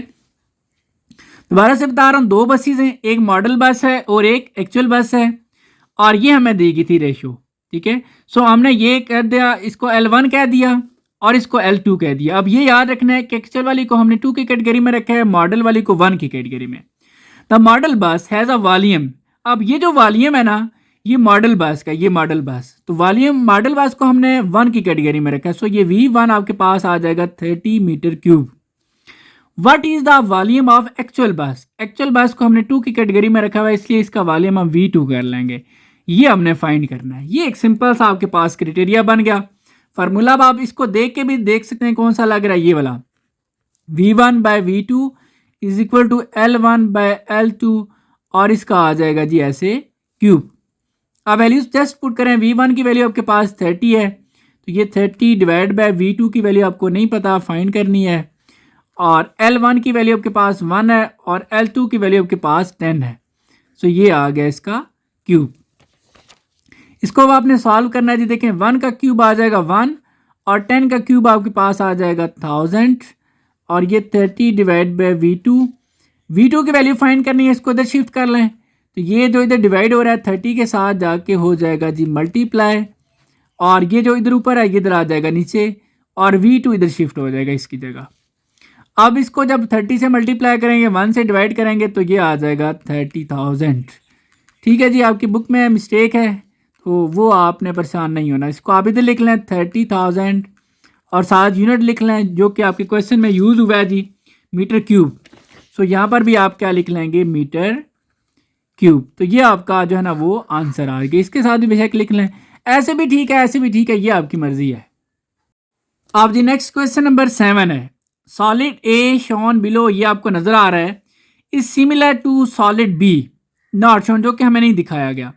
अच्छा, यहाँ पर पहला काम हम ये कर लेते हैं कि यहाँ पर लिख लेते हैं कि एक हमारे पास ए सॉलिड है और एक जो है वो हमारे पास बी सॉलिड है। ठीक है, जरा दो ग्रुप बन जाएंगे। अच्छा, with the scale factor of ये 2:3, ये मैंने आपको बताया था कि जो आपका स्केल फैक्टर है, स्केल फैक्टर चूंकि इक्वल होता है करस्पॉन्डिंग साइड्स की रेशियो, तो इसको हम L1 कह देंगे और ये हमारा L2 हो जाएगा। ठीक है, सो यहाँ पर हम लिख लेते हैं जी L1 हमारे पास जो है वो 2 है और L2 जो है वो आपके पास जो है वो 3 है। अब ये याद रखना है कि A में जो चीज़ें A की दी जाएंगी वो 1 की कैटेगरी में रखनी है, B वाली आपने 2 की कैटेगरी में रखनी है। अच्छा, find the surface area and volume of solid B, ये सॉलिड B है। ठीक है, और इसका एरिया भी फाइंड करना है, वॉल्यूम भी। तो B का जो एरिया को A से रिप्रेजेंट करते हैं, वॉल्यूम को V से। अब चूंकि B को हमने 2 की कैटेगरी में रखा हुआ है, सो इसको A2 कह देंगे, ये हमने फाइंड करना है, और V2 भी हमने क्या करना है, फाइंड करना है। If surface area and volume of solid A का जो है आपको सरफेस एरिया भी दिया गया है, इसको हम 1 लिख लेंगे, वॉल्यूम को भी 1 लिख लेंगे, और ये दोनों जो आपको ये दिए हुए हैं। अब कैसे पता चलेगा इन दोनों में से कौन सा एरिया कौन सा वॉल्यूम है? ये बात याद रखें कि अगर यूनिट के ऊपर स्क्वायर हो तो ये आपका एरिया होता है, यूनिट के ऊपर क्यूब हो तो वो आपका वॉल्यूम होता है। यहाँ से भी हम जो चीज़ पहले लिखी हुई है, जैसे सरफेस एरिया पहले लिखा हुआ है, तो ये आपका एरिया होगा, जो कि मैं लिख लेता हूँ 130 पाई और ये सेंटीमीटर का स्क्वायर, और फिर आपको जो वॉल्यूम दिया गया है वो आपके पास है जी 280 और ये पाई और ये सेंटीमीटर का क्यूब। ये कुछ आपको डाटा दिया गया है। अब इसमें आपका टारगेट क्या है, ये आपके सामने चीज़ें टारगेट हैं, एरिया और वॉल्यूम। सिंपल सा आपने फार्मूला, एरिया वाला तो आपने बहुत पहले भी पढ़ा था, वो फार्मूला ये है कि अगर आप एरियाज की ऐसे रेशो बनाएं तो ये इक्वल होता है जी क्रॉसपोंडिंग साइड्स की लेंथ की रेशो, और उसका यहाँ पर आ जाता है स्क्वायर। ठीक हो गया। और वॉल्यूम के लिए मैं यहाँ पर अगर आप चाहें तो यहाँ पर ही बना लेता हूँ पहले। वॉल्यूम के लिए ये होता है V1 divide by V2 is equal to L1 by L2, और देखिए सारा सेम टू सेम है, जस्ट यहाँ पे स्क्वायर है और यहाँ पे क्यूब आ जाता है। ठीक है, तो ये इसका सिंपल सा फार्मूला है जी। अब आप देखें, अब अगर आप एरिया फाइंड कर रहे हैं तो इजीली आप जो ना सॉरी आपने A2 फाइंड करना है, इजीली आप फाइंड कर सकते हैं, क्योंकि देखें A1 की वैल्यू आपको दी गई है 130, यहाँ पर हम लिख लेते हैं 130 पाई, और A2 हमें नहीं पता, हम इसी तरह लिख लेते हैं A2, और L1 आपको पता है 2 और L2 भी पता है जो कि है 3, और इसका आ जाएगा ऐसे स्क्वायर। लेकिन 2 का स्क्वायर आपके पास आ जाएगा 4 और 3 का स्क्वायर 9, और ये 130 पाई डिवाइड बाय A2। अब A2 आपने फाइंड करना है, इसको इधर शिफ्ट करें, इन दोनों को इधर शिफ्ट करें, सो ये 130 पाई, ये जो नीचे डिवाइड हो रहा है इसके साथ जाके हो जाएगा मल्टीप्लाई, और ये जो ऊपर लिखा हुआ है ये इधर आ जाएगा नीचे, और ये A2 उसकी जगह चला जाएगा। ठीक है, अब आप 9 को जस्ट 130 से मल्टीप्लाई करें। ठीक है, तो ये आपके पास 292.5, और पाई को आप इसी तरह लिख लें, डिवाइड बाय आप कर लें जी, सॉरी ये डिवाइड करके सारा आ गया। ठीक है, तो ये आपके पास जो है ना वो A2, 9 को आपने मल्टीप्लाई किया 130 से, फिर जो भी आपका आंसर है उसको आपने 4 से डिवाइड कर दिया, तो ये आपके पास 292.5, और ये पाई को आप इसी तरह लिख दें। ठीक है, तो ये आपका A2 फाइंड हो गया। इसको बेशक आप A2 इज इक्वल टू 292.5, और यूनिट आप देखें क्वेश्चन के अंदर सेंटीमीटर क्यूब यूज हुआ है, तो एरिया है ना, तो इसके लिए आप सेंटीमीटर स्क्वायर करेंगे, एरिया हो तो आपने स्क्वायर करना है, ये याद रखना है। ठीक है, तो ये आपका एरिया जो है वो फाइंड हो गया, यहाँ तक भी ठीक है। और इधर इसको भी हम साथ यूनिट लिख लेते हैं सेंटीमीटर स्क्वायर। अब आपकी मर्जी है ये वाला हल करें या ऐसे लिखने में जस्ट फर्क है, बाकी सेम है, जिसको भी हम यूं बना लेते हैं ऐसे। अब नेक्स्ट वॉल्यूम की तरफ आते हैं। अब V2 भी हम इजीली फाइंड कर सकते हैं। देखें V1 की वैल्यू हमें पता है जो कि है 280 पाई, और V2 हमने फाइंड करना है, L1 और L2 हमें पता है 2 डिवाइड बाई 3, तो ये 2 डिवाइड बाई 3 और इसका आ जाएगा क्यूब। अब देखें 2 का क्यूब आपके पास होता है जी 8, और 3 का क्यूब होता है 27, ये 280 पाई डिवाइड बाई V2, इसको इधर शिफ्ट करें, दोनों को इधर शिफ्ट करें, सो ये 280 पाई मल्टीप्लाई, ये देखें 27 इधर डिवाइड हो रहा है, इसके साथ जाके हो जाएगा मल्टीप्लाई, और ये ऊपर वाला इधर आ जाएगा नीचे, और इसकी जगह ये आएगा V2। अब आपने क्या करना है जी, 27 को 280 से मल्टीप्लाई करना है, और जो भी आंसर आता है उसको 8 से डिवाइड करना है। तो ये आपके पास आ जाएगा 945, और पाई को आप इसी तरह साथ लिख लेंगे 945 पाई, ठीक है जी। और ये V2 वॉल्यूम है, तो यूनिट आप देख लें सेंटीमीटर क्यूब, तो यहाँ पर आप लिख लें सेंटीमीटर क्यूब, इसको बेशक आप यूँ लिख लें V2 इज इक्वल टू 945 पाई, और ये सेंटीमीटर का क्यूब, तो ये वॉल्यूम फाइंड हो गया। अब जी नेक्स्ट क्वेश्चन नंबर 8 है, सॉलिड, ये हमारे पास सॉलिड 1 कह लें, इज सिमिलर टू सॉलिड 2, ये दोनों है, ठीक है, ये दोनों सिमिलर हैं। Find the scale factor of solid 1 to solid 2, ठीक हो गया जी। देखें सिंपल सा फार्मूला है, मैं आपको पहले ये स्केल फैक्टर ज़रा बता देता हूँ। देखिए हमें ये कहा गया कि जो स्केल फैक्टर है, ठीक है जी, स्केल फैक्टर को आपको पता है हम K कह देते हैं, और ये इक्वल होता है करस्पॉन्डिंग साइड्स की लेंथ, लेट्स सपोज L1, क्योंकि उसने कहा था कि स्केल फैक्टर फाइंड करें सॉलिड 1 to 2, सो L1 कर लेते हैं इसको, और इसका हम कह लेते हैं कि L2 हो गया। तो ये बेसिकली हमारे पास होता है जी स्केल फैक्टर। अगर हम L1/L2 फाइंड कर लेते हैं तो समझ लें हमने स्केल फैक्टर फाइंड कर लिया।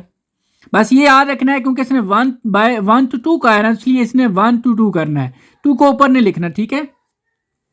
अब आप क्या करेंगे कि फार्मूला जो आपके पास बनता है V1, क्योंकि वॉल्यूम दिया हुआ है, दूसरा इसका जो इसके साथ लिंक बनता है वो V1/V2 करेंगे, डिवाइड बाय L1/L2 और इसका क्यूब। ये फार्मूला तो आपने पढ़ा है जी।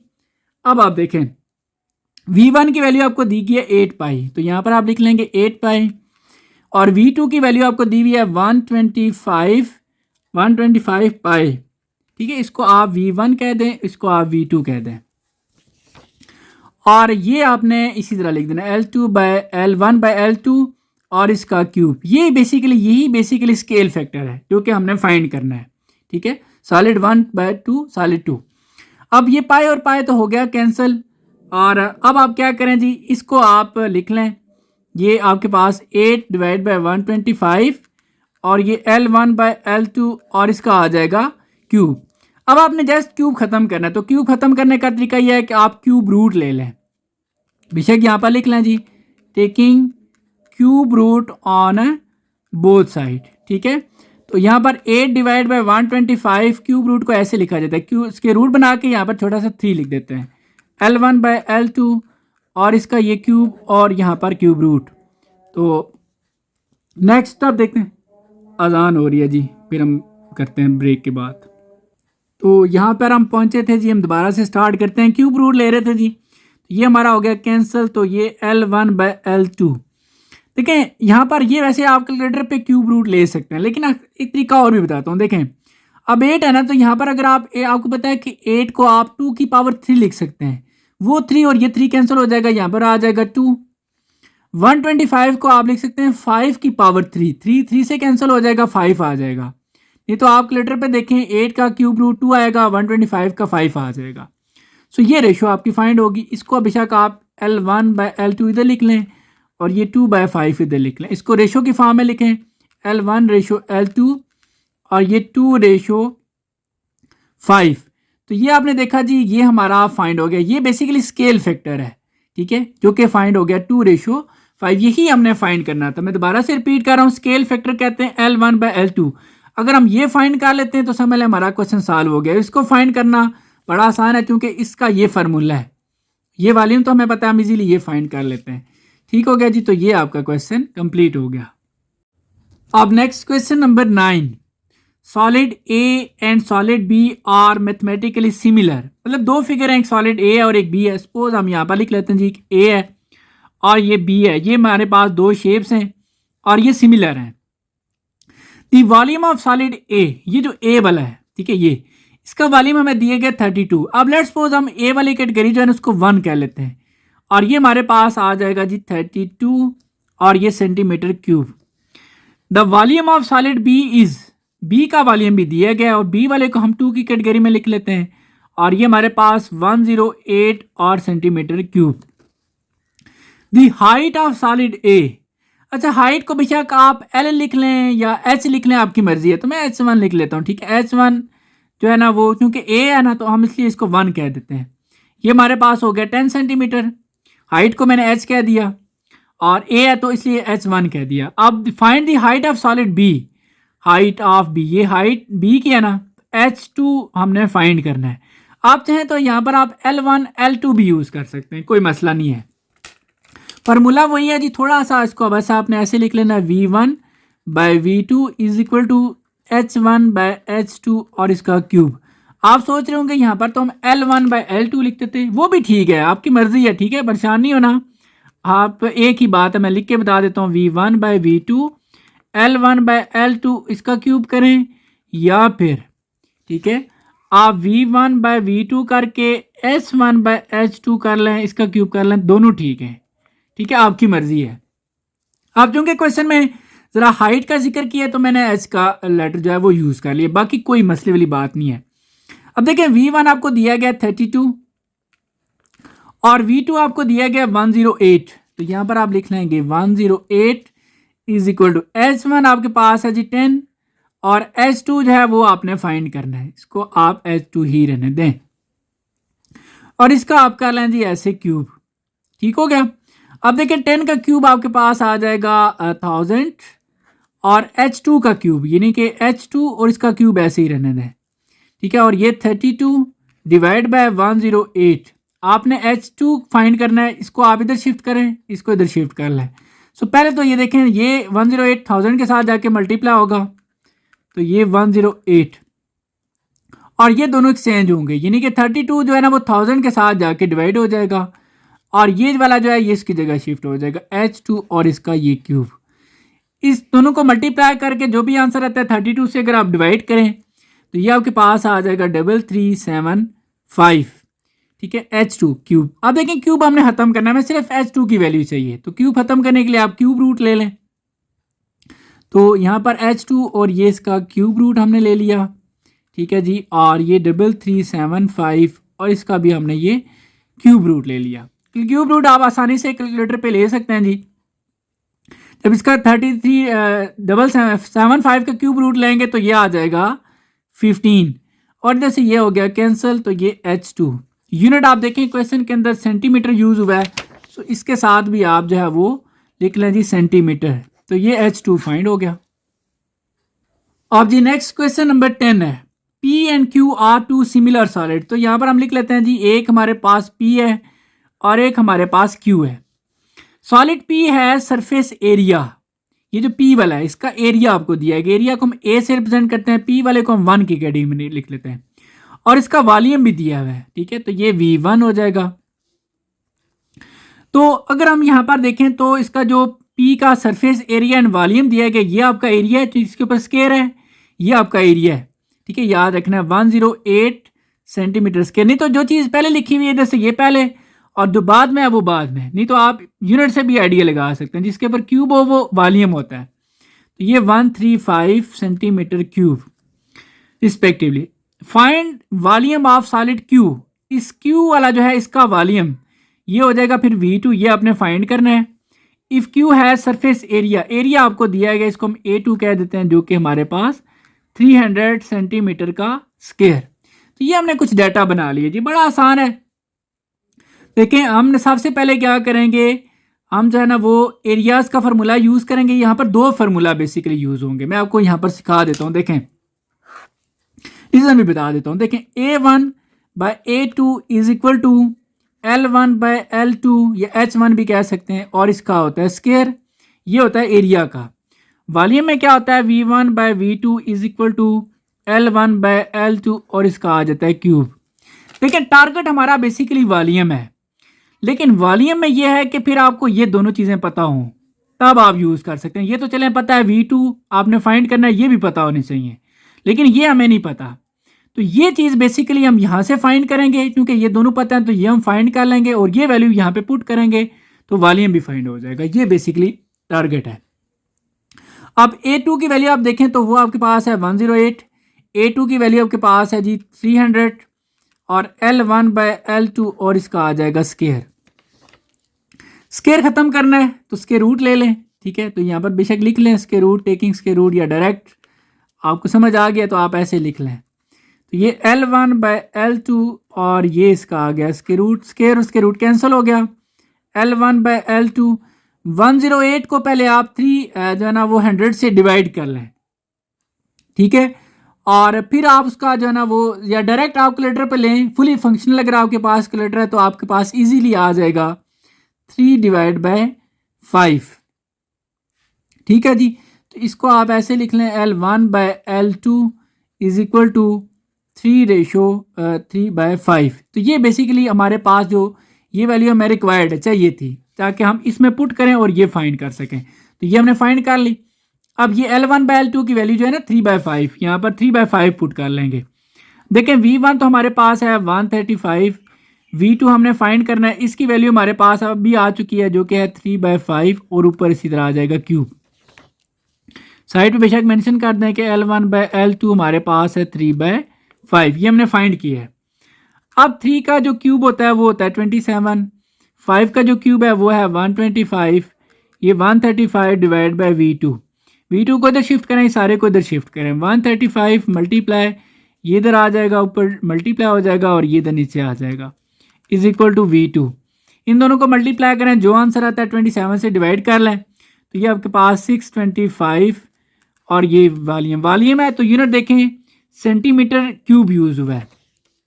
तो यहाँ पर आप सेंटीमीटर, वॉल्यूम है तो आप क्यूब बना लें। इसको बेशक आप चाहें तो आप यूँ लिख लें V2 is equal to 625 centimetre, और ये आ जाएगा क्यूब। तो ये वॉल्यूम जो है वो फाइंड हो गया। अब जी next question number 11, X and Y are two similar cylinders. अब दो शेप हैं जी हमारे पास, एक X है और एक Y है। यहाँ पर हम लिख लेते हैं ज़रा अपनी आसानी के लिए, एक X हो गया और एक Y हो गया।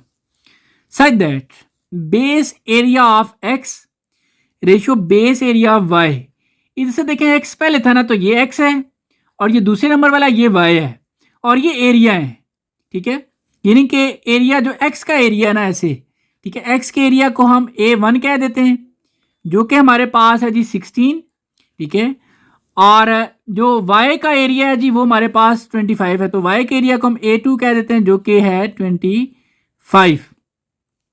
अब फाइंड क्या करना है, ratio of Heights of both cylinder. ये बहुत ही आसान है, ठीक है, रेशियो ऑफ हाइट्स को आप यूं समझ लें, मैं यहाँ पर नीचे बल्कि लिखता हूँ H1/H2। तो ये हमारा पार्ट 1 हम सॉल्व करने लगे जी। अब फार्मूला क्या बनेगा, A1/A2, क्योंकि एरियाज दिए गए हैं, एरियाज के साथ हम बनाएंगे जी ये H1, जहाँ पे L1/L2 लिखते थे ना, आप चूंकि उसने हाइट का जिक्र किया इसलिए H1/H2 कर लेंगे। और आपको पता है जब एरिया हो तो हम करते हैं स्क्वायर। ये बेसिकली H1/H2 ये रेशियो हमने फाइंड करनी है, बड़ा आसान है, चूंकि ये हमें पता है A1 की वैल्यू हमारे पास 16 है, A2 की वैल्यू 25 है, और H1/H2 और इसका आ जाएगा स्क्वायर। जब स्क्वायर खत्म करें तो ये वैल्यू बस फाइंड होगी। स्क्वायर फाइंड खत्म करने का सिंपल सा तरीका है कि आप स्क्वायर रूट ले लेंगे। सो ये H1/H2 और इसका ये स्क्वायर और ये स्क्वायर रूट कैंसिल हो गया। सो ये H1/H2 16 का स्क्वायर रूट होता है जी 4 और 25 का होता है 5। सो इस तरीके से ये H1/H2 इक्वल आ गया 4/5 के। इसको रेशो की फॉर्म में लिख लें, H1/H2 इज इक्वल टू 4/5। तो ये आपने देखा जो हमें कहा गया था रेशियो ऑफ हाइट्स, तो ये है जी आपकी रेशियो ऑफ हाइट्स जो कि 4/5 है। ठीक हो गया जी। अब नेक्स्ट जो हमारा इसका पार्ट है, पार्ट नंबर 2, इधर साइड पे ही सॉल्व कर लेते हैं।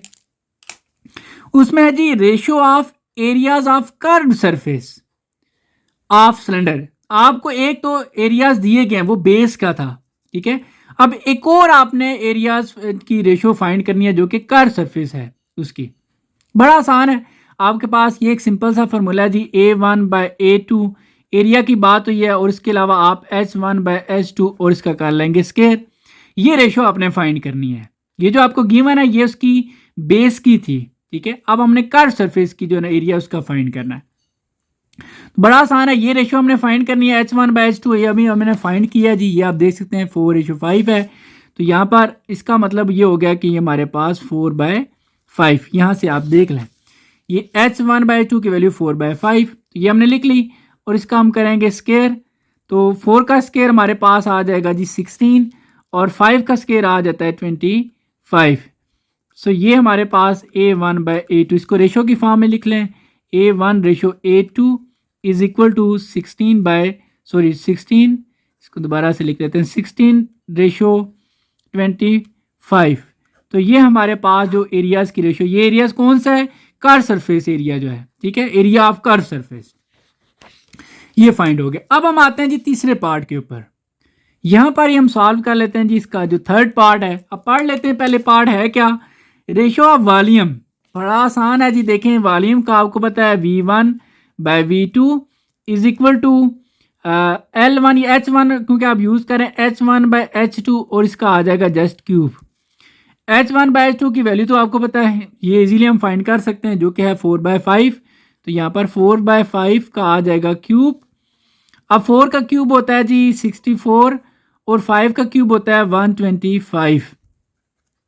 सो ये V1/V2, इसको आप रेशो की फॉर्म में लिखें, V1/V2 इज इक्वल टू 64/125। सो ये आपका जी वॉल्यूम की रेशो जो है वो भी फाइंड होगी। अब जी नेक्स्ट क्वेश्चन नंबर 12 है, इसको आपने अच्छे से समझना है जी। देखें, the volume of one right circular cone is 8 times the other one if the radius of larger cone is 12 centimetre, find the radius of smaller cone. देखें दो कॉन है जी हमारे पास, एक स्मॉलर है और एक लार्जर है। तो मैं अपनी आसानी के लिए ना यहाँ पर लिख देता हूँ ताकि आपको इजीली समझ आ जाए। एक लार्जर कॉन है हमारे पास और एक हमारे पास जो है वो स्मॉलर कॉन है, ठीक हो गया जी। अच्छा, लार्जर वाले को हम 1 की कैटेगरी में लिख लेते हैं और स्मॉलर वाले को 2 में, मतलब जो लार्जर की वैल्यू दी जाएगी हम उनको 1 के हिसाब से लिखेंगे। जैसे for example the volume of one right circular cone is 8 times। अच्छा, अब आपसे मैं पूछता हूँ ये जो दिया गया है ये किसका है, लार्जर का है या स्मॉलर का है? सिंपल सी बात है, देखें ये वॉल्यूम जो है 8 times मतलब 8 गुना ज्यादा है, तो मतलब ज्यादा है, 8 times की बात हो रही है, तो इसका मतलब है ये ज्यादा वाले का है। तो ये जो वॉल्यूम दिया गया इसको आप V1 कह लेंगे, ठीक है। V1 इक्वल है, ठीक है, V1 इक्वल है किसके, 8 times the other one. 8 time कहते हैं 8 मल्टीप्लाई कर दे अदर वन हमारे पास दूसरा स्मॉलर है, उसको हमने कहा हुआ है V2, ठीक है। V1 V2 कुछ भी आप ऐसे कर सकते हैं। ये दोबारा से बताता हूँ, देखिए उसने कहा थी volume of one right circle, दो कौन है, लार्जर है एक स्मॉलर है। मैंने लार्जर वाले को 1 के खाते में रखा, स्मॉलर वाले को 2 में। अब ये जो उसने दिया ना ये वॉल्यूम 8 टाइम्स, मतलब जरा सी बात है, देखिए 8 से मल्टीप्लाई करके इतना ज्यादा है वो, 8 टाइम्स किससे, द अदर वन। तो ये हमने कह दिया जी लार्जर का वॉल्यूम है, यानी कि V1 का वॉल्यूम कैसे आएगा कि अगर आप स्मॉलर वाले को 8 से मल्टीप्लाई करेंगे। इसी से हम क्या करते हैं, V2 को देखें 8 के साथ मल्टीप्लाई हो रहा है, सो V1 के साथ जाके हो जाएगा डिवाइड। तो ये वॉल्यूम की रेशियो समझ लें हमारे पास आ गई।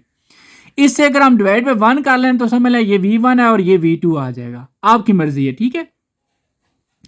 अच्छा, इसके अलावा नेक्स्ट क्या दिया हुआ है, if the radius of larger cone. अब लार्जर वाले को हमने 1 की कैटेगरी में रखा हुआ है, इसलिए इसका जो रेडियस है R1, ठीक है, इसको हम क्या बोल देंगे, R1 जो है वो हमारे पास है जी 12 centimetre. Find the radius of smaller one. Smaller वाला जो है इसको हमने 2 की कैटेगरी में रखा हुआ है, इसलिए इसी के रेडियस को हम कहेंगे R2। ये बेसिकली हमने फाइंड करना है, बहुत आसान है। इसमें हम वॉल्यूम और रेडियस का जो फार्मूला बनता है वो फार्मूला ये है, V1/V2 इज इक्वल, जहाँ पर आप L1/L2 लिखते थे अब आप R1/R2 लिख लें, ठीक है, R1/R2 और इसका क्यूब, वेरी सिंपल। अब ये आपको दिया गया जी 8, इसकी जगह आप डायरेक्ट 8 लिख सकते हैं, और R1 आपको दिया गया 12, ठीक है। R2 आपने फाइंड करना है, इसको इसी तरह लिख लें, और ये इसका आ गया क्यूब। अब देखें 12 का क्यूब, तो ये आ जाएगा 1728, और इधर R2 का ये इसी तरह आ जाएगा क्यूब। ये आपने फाइंड करना है, इसको इधर शिफ्ट कर लें, इसको इधर शिफ्ट कर लें, तो 1728 डिवाइड बाय हो जाएगा 8, और ये R2 का आ जाएगा क्यूब। इन दोनों को डिवाइड करेंगे तो ये आ जाएगा 216, ये R2 का क्यूब। अब देखें आपने क्यूब खत्म करना है तो क्यूब रूट ले लें। जब आप क्यूब रूट लेंगे, इसको हम बल्कि यूं लिख लेते हैं, ये आ गया क्यूब रूट, इसी तरह 216 का ये आ गया क्यूब रूट, ये हो गया cancel. So R2 is equal to 216 का जब आप कैलकुलेटर पे क्यूब रूट लेंगे तो ये आपके पास आ जाएगा 6, नहीं तो आप 216 को लिख सकते हैं 6 की पावर 3, 3 से कैंसिल हो जाएगा, 6 आपका आंसर आ जाएगा, ऐसे भी ठीक है। सो ये यूनिट आप देख लें, जो यूनिट यूज हुआ है जी सेंटीमीटर, सो इसके साथ भी आप लिख लेंगे सेंटीमीटर, तो ये आपका जो है वो फाइंड हो गया रेडियस। अब जी नेक्स्ट क्वेश्चन नंबर 13 है, लास्ट क्वेश्चन है। Masses of two similar objects, दो सिमिलर ऑब्जेक्ट हैं, उनके मैसेज दिए गए, एक का 8 kg है और एक का 27 kg है। अब लेट्स सपोज लिख लें जी, लेट्स सपोज इसको हम M1 कह देते हैं, ठीक है। M1 जो है वो हमारे पास 8 kg है और जो दूसरा ऑब्जेक्ट है जिसको M2 कह देते हैं और उसका जो मैस M2 और ये 27 kg हो गया, ठीक हो गया। अच्छा, if the height of first object, first वाले को हमने 1 की कैटेगरी में रखा हुआ, ठीक है। फर्स्ट ऑब्जेक्ट का जो हाइट है वो, इसको हाइट को नाम h से रिप्रेजेंट कर लेते हैं, h1 हमारे पास हो गया 2 metre. What is the height of second object, तो सेकंड की हमने हाइट फाइंड करनी है, बहुत आसान है। अच्छा, यहां पर एक चीज बता दूं कि ये जो मैसेज दिए हुए हैं, ठीक है, इसका फार्मूला भी बिल्कुल उसी तरह जैसे वॉल्यूम का होता है, मैं आपको यहाँ पर लिख के बता देता हूँ। M1 by M2 is equal to H1 by H2 और इसका आ जाएगा क्यूब। ये कैसे है, मैं दोबारा से बता रहा हूँ, जैसे आपका वॉल्यूम का फार्मूला होता है V1 by V2 is equal to H1 by H2 और इसका क्यूब करते हैं ना, ठीक है। बिल्कुल इसी तरह आप यहाँ पर मैसेज भी लिख सकते हैं, ये आपने आपकी बुक में लिखा हुआ है, ठीक है। तो जब भी मैसेज दिए हो तब भी आप जो है ना वो कोई सी दो साइड्स की रेशियो बना के उसका क्यूब लेंगे, ठीक है। अब आपने क्या करना है जी, जस्ट यहाँ पे वैल्यूज पुट करनी है। देखें M1 की वैल्यू आपको दी हुई है 8 kg और M2 की वैल्यू आपको दी हुई है 27 और H1 आपको दिया हुआ है जी 2 और H2 आपने फाइंड करना है, इसका आ जाएगा ऐसे क्यूब। तो यहाँ पर आप देखें तो 2 का जब आप क्यूब लेंगे तो ये आ जाएगा 8 और H2 का यहाँ पर आ जाएगा क्यूब, ये 8 बाय 27, क्रॉस मल्टीप्लाई कर लें तो 27 इस 8 के साथ जाके मल्टीप्लाई होगा ऐसे, और ये समझ लें इधर आ गया तो H2 और इसका क्यूब, यहाँ पर बजाय 8 लिखने के ये इसकी जगह आ गया और ये इधर आ जाएगा ऐसे। अब आप यहाँ पर सिंपल सा देखें, ये कैंसिल हो गया, ये आ जाएगा 27 और ये H2 का क्यूब। क्यूब ख़त्म करने के लिए क्यूब रूट ले लें। सो जब आप इसका क्यूब रूट लेंगे ऐसे 27 का क्यूब रूट तो ये 3 से कैंसिल हो जाएगा, यहाँ पर H2 इज इक्वल टू 27 का, देखें 27 को आप 3 की पावर 3 लिख सकते हैं, 3 से कैंसिल हो जाएगा, 3 इसका आंसर आ जाएगा। ये आप कैलकुलेटर पे देखें 27 का क्यूब रूट तो आ जाएगा 3। यूनिट आपने देखना है जी, क्वेश्चन के अंदर मीटर यूज हुआ है, सो इसके साथ भी आप लिख लेंगे मीटर। तो यहाँ पर ये जो है क्वेश्चन हो गया कंप्लीट। और बाकी जी यही कहूँगा कि अगर पढ़ाते हुए कोई बात बुरी लगी तो मैं आपसे माजरत चाहता हूँ। और एक और चीज़, अगर आपने चैनल को सब्सक्राइब नहीं किया हुआ तो सब्सक्राइब करें। हमारा जो नेक्स्ट टारगेट है वो 1 मिलियन का है, अल्हम्दुलिल्लाह 800K जो है वो हो चुका है, ये आप सबकी सपोर्ट की वजह से हुआ है। इंशाल्लाह नेक्स्ट टारगेट हमारा 1 मिलियन का है, आप देखिएगा एक दिन ज़रूर आएगा जब 1 मिलियन चैनल पे सब्सक्राइबर्स होंगे। तो बाकी जी अपना बहुत सारा ख्याल रखिएगा, अल्लाह हाफिज़।